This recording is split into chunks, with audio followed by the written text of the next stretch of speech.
Bonjour, bonjour à tous et bienvenue sur Gabon Première. Vous êtes donc dans l'entre-deux, la quatrième sortie de cette semaine. Nous sommes le jeudi 8 février 2018, journée mondiale des prières et de réflexion sur la traite des êtres humains. Une journée qui a été instituée en 2015 par le pape François. Il s'agit donc de susciter une prise de conscience de tous face à ce qu'il a qualifié alors de fléau. C'est donc une journée que nous célébrons aujourd'hui. Mais pour le thème de l'entre-deux, on vous parle de l'influence des parents dans le choix professionnel des enfants. Quel est votre avis sur la question? Vous savez toujours et désormais comment réagir. Nos réseaux sociaux sont là, la page Facebook, le groupe WhatsApp ou encore par SMS. Les contacts s'affichent tout de suite.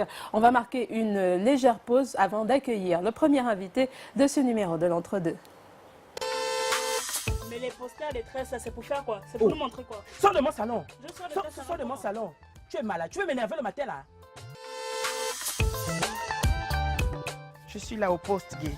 Avec les mêmes qualités que tu connais là, non? Aïe, aïe, aïe, tu me fais mal doucement. C'est quoi? Moi, la petite là, la plus comme du quartier. Mais tu ne vois pas comment elle est en train de partir. Eh, calme. Calme. Si tu as quelque chose, mets-moi au parfum. Elle arrache le sac. Elle arrache les chaussures. Elle tire. C'est carrément la perruque. Même les baiements viennent jusqu'ici. Oh.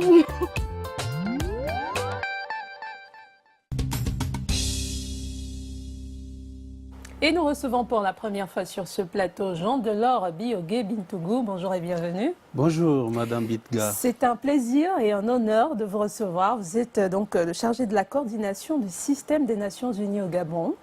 Alors, tout de go, on va vous demander c'est quoi la différence entre le coordonnateur du système des Nations Unies et le chargé de la coordination, parce qu'on sait vous êtes deux avec presque la même dénomination. Quelle est la différence? La différence est de taille. Le coordonnateur résident, c'est le patron de l'organisation, et le chargé de la coordination ne s'occupe que d'une fonction, c'est la fonction du suivi de l'exécution des activités opérationnelles de tout le système des Nations Unies au Gabon. Donc je joue le rôle technique, lui il est beaucoup plus décisionnel et diplomatique. Alors, on s'intéresse à vous aujourd'hui, on parle bien sûr de l'influence des parents dans la carrière professionnelle, dans le choix professionnel des enfants, mais avec vous on va parler de l'accès à la fonction publique internationale. C'est une partie alors encore de métier qui semble assez inaccessible. Qu'en est-il réellement? Très bien. Alors, c'est peut-être trop dire que de dire que c'est inaccessible dans la mesure où je fais partie de cette fonction publique internationale. C'est surtout ce qui manque, c'est l'information sur les mécanismes d'accès à la fonction publique internationale. Et le deuxième aspect de la difficulté, c'est les places sont limitées au niveau de la fonction publique internationale. Donc vous avez l'Organisation des Nations Unies, vous avez l'Organisation de la Francophonie, vous avez la CEAC, vous avez l'Union africaine et bien d'autres, sont des instances où on peut qualifier un fonctionnaire de fonctionnaire international à partir du moment où vous êtes soumis à un régime qui n'est pas un régime national. Maintenant, pour celui que je connais à peu près le mieux, les mécanismes d'accès sont assez variés. On peut être l'une des portes d'entrée dans le système des Nations Unies, par exemple, pour un jeune Gabonais, ça va être le concours d'entrée aux Nations Unies. Il est organisé chaque année au mois de février dans le monde entier. Et les postes sont ouverts à des nationalités. En fonction des spécialités de recrutement, on dresse la liste des nationalités qui sont autorisées à concourir, domaine politique, domaine économique, domaine social, etc. Les places sont limitées. Voilà le premier mécanisme d'accès. L'autre, c'est dossier de recrutement. En allant sur le site de l'une des agences du système des Nations Unies, vous déposez votre candidature pour répondre à un appel à candidature sur un poste donné. Là également, il y a beaucoup de candidats, etc. On prend les meilleurs. Ensuite, l'autre possibilité d'accès, c'est d'être recruté au niveau local. C'est-à-dire que vous avez une des agences du système des Nations Unies implantée au Gabon qui recrute un chargé de programme. L'Union, en général, on fait diffuser l'annonce dans les journaux nationaux. On vous recrute et vous vous battez à l'intérieur pour pouvoir monter. Pour pouvoir gravir les échelons. Voilà, donc une fois, d'emblée, une fois, lorsque vous êtes recruté au niveau national, vous n'avez pas tout de suite le statut de fonctionnaire. Vous êtes encore comme consultant, employé local. C'est en fonction, au fur et à mesure que vous gravitez les échelons à l'intérieur, que vous changez également de statut. D'accord. Il faut dire que cette dernière porte d'entrée est celle que vous avez plus ou moins utilisée, mais votre parcours, lui, il est assez atypique. Ça fait 6 ans déjà, hein, il faut le rappeler, que vous êtes au sein dans le système des Nations Unies, mais votre parcours, il est assez spécial. Tout à fait. Alors j'ai eu la chance d'entrer dans un processus où j'ai commencé comme coordonnateur de zone d'un programme. Il faut dire que j'ai le premier Gabonais à être embauché pour ce type de fonction de mission au niveau du système des Nations Unies au Gabon. Donc on m'a confié le Goué maritime et le moyen Ogoué. Ensuite, j'y suis resté pratiquement 4 ans. Et puis il y a eu la possibilité, un poste s'est ouvert à grande compétition, c'est celui de la coordination spécialiste chargé de la coordination du système des Nations Unies au Gabon. J'ai postulé et je suis également le premier des Gabonais à occuper également ce poste. Donc il y a une évolution du niveau provincial au niveau national, etc. Donc de ce point de vue, oui, on présente mon cas comme étant un cas assez atypique parce que je gravis des échelons en commençant par le bas et chacun a sa chance. Alors aujourd'hui, s'il fallait, comment je dis, décrire la présence ou alors qualifier le taux de présence de citoyens gabonais au sein du système des Nations Unies, je dirais que à 100%, en parlant globalement le personnel, notre présence dans le système des Nations Unies, toute agence confondue, n'atteint pas 2,5%. Et quelle serait la raison selon vous? Eh bien, il y a plusieurs facteurs qui peuvent expliquer cela. C'est-à-dire qu'il y a eu le prestige pendant longtemps de la fonction publique gabonaise qui n'a pas attiré notre attention sur la fonction publique internationale et d'autres postes parce que le fonctionnaire gabonais était assez bien nanti à son niveau. L'autre facteur, c'est ce que j'évoquais en entrée, c'est l'information qui n'est souvent pas disponible sur les postes disponibles et comment faire pour y accéder. Et le troisième aspect peut être purement et simplement lié à la langue. Parce que les Gabonais d'une certaine génération ne sont pas bilingues. Mais il faut dire que vous avez réussi à franchir cette étape-là, ce filet, vous êtes passé entre les mailles de ce filet de la langue. Oui, c'est vrai que je ne suis pas parfaitement bilingue, ni trilingue. C'est-à-dire que j'entre dans le système au moment où il y a d'autres mécanismes qui peuvent permettre de pallier légèrement pour faire le boulot que vous avez à faire. Mais il est clair qu'au fur et à mesure, l'anglais, par exemple, s'impose comme une nécessité. Donc, parler correctement anglais pour pouvoir évoluer. Et puis, il y a aussi eu des barrières psychologiques liées à la peur de l'aventure. Des sociologues ont montré que les Gabonais ne prenaient pas trop de risques pour aller à l'étranger. Ils aimeraient bien rester chez eux. Et il y a aussi le critère démographique. Nous ne sommes jamais plus que 1 885 000 habitants. Et c'est un chiffre que nous venons d'atteindre. Donc, le Gabon aussi avait besoin de garder chez lui les meilleurs fonctionnaires pour pouvoir faire fonctionner l'administration et développer le pays. Mais aujourd'hui, on parle quand même de beaucoup de chômage, de jeunes qui sont à la recherche d'emploi, des jeunes diplômés également. Est-ce que l'accès au système des Nations Unies ou au fonctionnariat international pourrait être une voie de sortie dans cette lutte contre le chômage? Alors, je pense que le choix d'exercer à la fonction publique internationale n'est pas un moyen de lutte contre le chômage, mais une nécessité de répondre à des actions bien précises. C'est de se sentir la vocation de participer à la construction du monde, à la résolution de grands problèmes du monde, problèmes humanitaires, problèmes avec tous les risques que cela comporte, mais également le prestige de la fonction. Il faut l'admettre en termes de traitement, en termes de défis intellectuels et au niveau des compétences. Mais je pense que d'abord, c'est le choix de s'intéresser aux problèmes globaux. Et une fois qu'on est passionné par ces sollicitations du monde, on peut se lancer dans un processus de recherche accrue d'emploi. Moi, avant d'être reçu aux Nations Unies, j'ai quand même été refusé 6 fois. J'ai passé 2 fois le concours d'entrée aux Nations Unies à Genève, je l'ai raté. Donc, il faut la persévérance. Donc en fait, il faut d'abord au départ cette volonté de travailler pour la construction du monde. On ne va pas aux Nations Unies uniquement parce qu'on veut un job et on veut de l'argent. Absolument, parce qu'il y a aussi, vous savez que les Nations Unies ont une vocation universelle assez sensible et les réponses que les Nations Unies doivent apporter aux problèmes du monde doivent être des réponses percutantes qui apportent un changement et qui apportent la solution. Vous comprenez bien qu'on va chercher les meilleurs. C'est pour cela que le tri est assez exigeant. Il faut développer plusieurs compétences pour pouvoir avoir la place et avoir une capacité de réaction et de créativité qui permettent de faire avancer l'agenda des Nations Unies dans le monde et dans un pays comme le Gabon.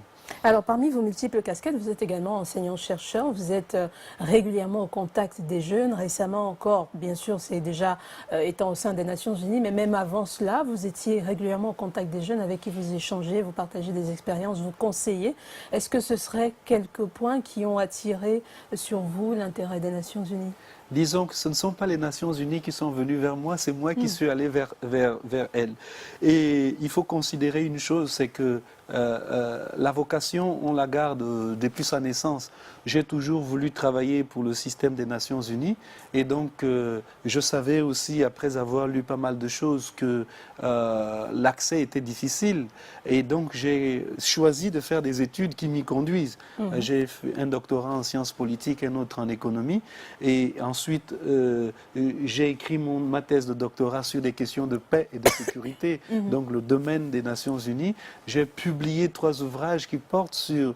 Donc j'ai développé l'expertise qui a fait que mon CV fasse partie des CV acceptables et qu'on puisse juger digne de participer à cette grande aventure. Alors il faut préciser, parce que quand vous parlez, on a l'impression que vous étiez passionné par les Nations Unies, mais en fait, derrière, c'est l'humanité qui vous intéresse. Absolument, absolument. C'est-à-dire qu'aujourd'hui, si vous me posez la question de savoir si je me sentirais à l'aise ailleurs que dans le système des Nations Unies, je vous dirais non, parce que je pense que le système des Nations Unies est le seul qui peut promouvoir les valeurs universelles axées sur les droits humains. Donc on a un principe de dire que tout doit se penser avec la préoccupation de ne laisser personne au bord de la route. Les Nations Unies s'attaquent de front aux problèmes qui menacent la paix et la sécurité dans le monde, la quiétude des individus, la sécurité humaine.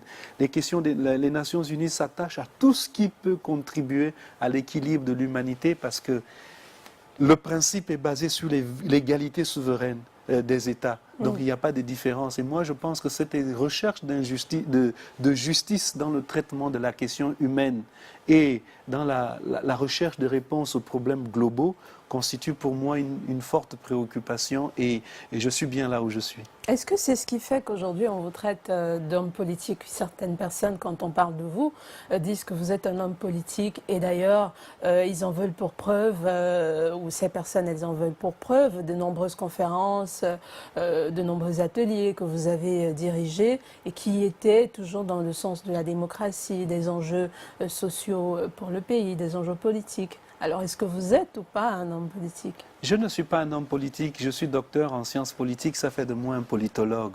Donc, docteur en sciences politiques, il est politologue, il n'est pas politicien.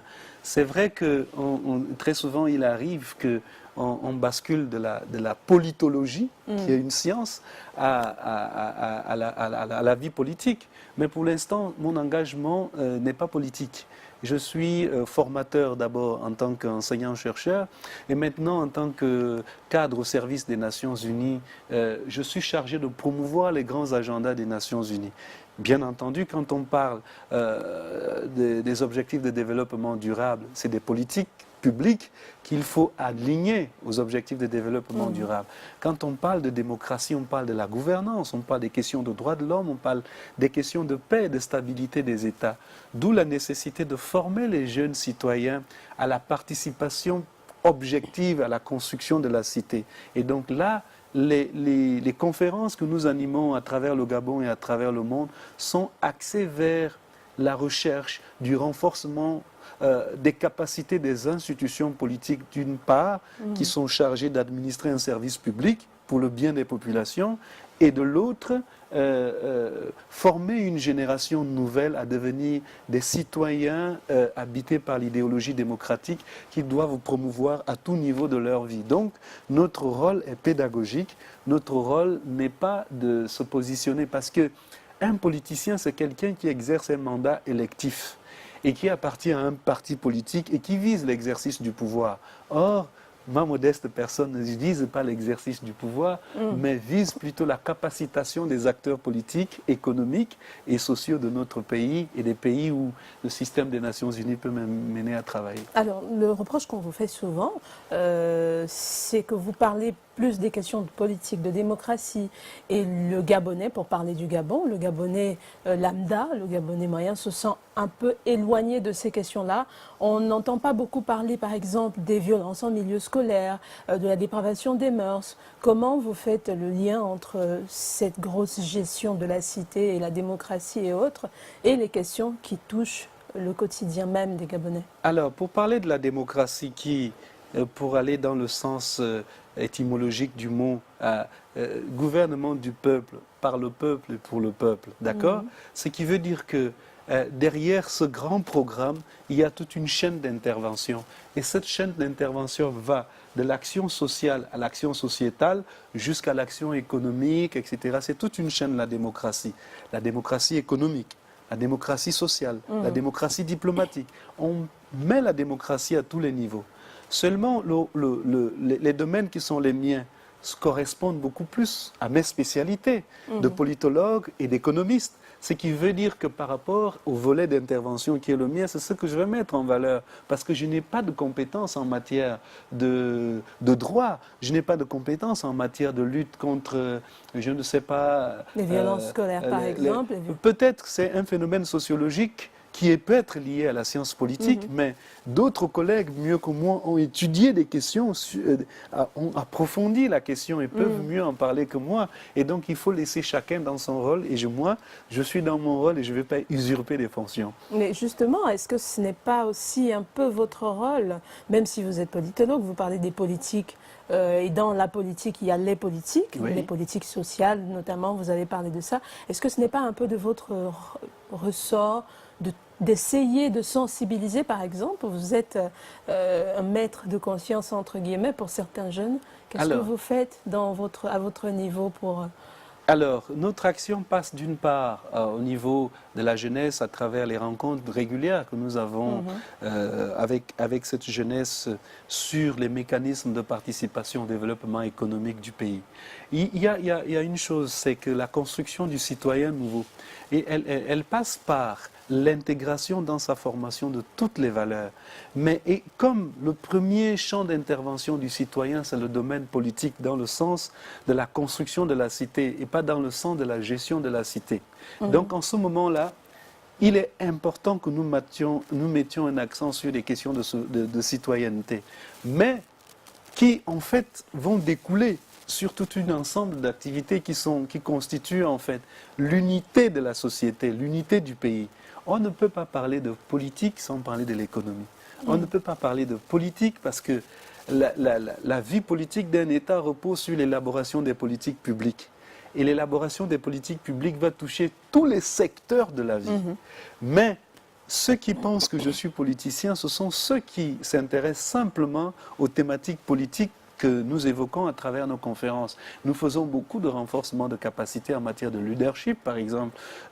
Nous enseignons également les relations internationales. J'enseigne également l'intelligence économique. J'enseigne le droit humanitaire. J'enseigne pas mal de choses et sur lesquelles j'anime des conférences. Mais quand on dit docteur en sciences politiques, on voit tout de suite une spécialisation dans la chose et je comprends. D'accord. Pour en revenir donc à la fonction publique internationale, notamment les organismes ou bien le système des Nations Unies, on a souvent vu d'ailleurs sur Internet, les réseaux sociaux et autres, des appels à candidature pour des diplômés, pas diplômés, graduates, non graduates.